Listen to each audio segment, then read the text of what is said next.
હિમાચલ પ્રદેશમાં ભારે વરસાદ અને ભૂસ્ખલનથી તારાજી સર્જાઈ છે। હિમાચલમાં એક જ દિવસે 4 સ્થળે વાદળ ફાટ્યા હતા। 4 લોકોના મોત થયા। 24 કલાક બાદ હજુ પણ 49 લોકો લાપતા છે। એનડીઆરએફ અને એસડીઆરએફ પોલીસ તથા હોમગાર્ડ રેસ્ક્યુમાં લાગ્યા છે। હિમાચલમાં બિયાસ પાર્વતી નદીએ રૌદ્ર સ્વરૂપ ધારણ કર્યું।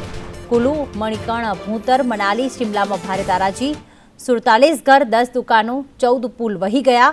3 સ્કૂલ અને 1 દવાખાનું, 30 વાહનો પણ વહી ગયા। હિમાચલમાં 7 કલાકમાં 12 ઇંચ વરસાદ વરસ્યો। મણિકર્ણ ઘાટીમાં મલાણા નાળામાં વાદળ ફાટ્યું હતું। મલાણા પાવર પ્રોજેક્ટનો એક ડેમ તૂટી ગયો, તેના પગલે બિયાસ અને પાર્વતી નદી પાણી થઈ ગઈ।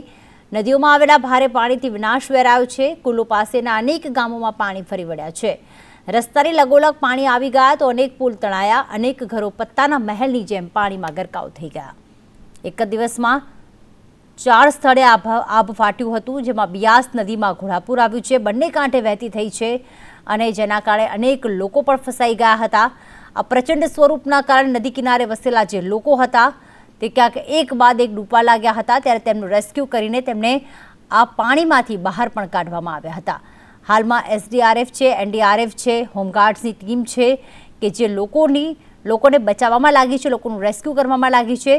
એક તરફ જોઈ રહ્યા છો કે રેસ્ક્યુ કરવામાં આવી રહ્યો છે, દોરડાની મદદથી લોકોને આ પાણીમાંથી બહાર કાઢવામાં આવી રહ્યા છે। તો બીજી તરફ બિયાસ પાર્વતી નદીનું આ રૌદ્ર સ્વરૂપ કે જેમાં તેજ ગતિથી પાણી વહી રહ્યું છે અને ખાસ જે આસપાસ જે પુલ આવેલા છે તે પણ પાણીમાં ગરકાવ થઈ ચૂક્યા છે।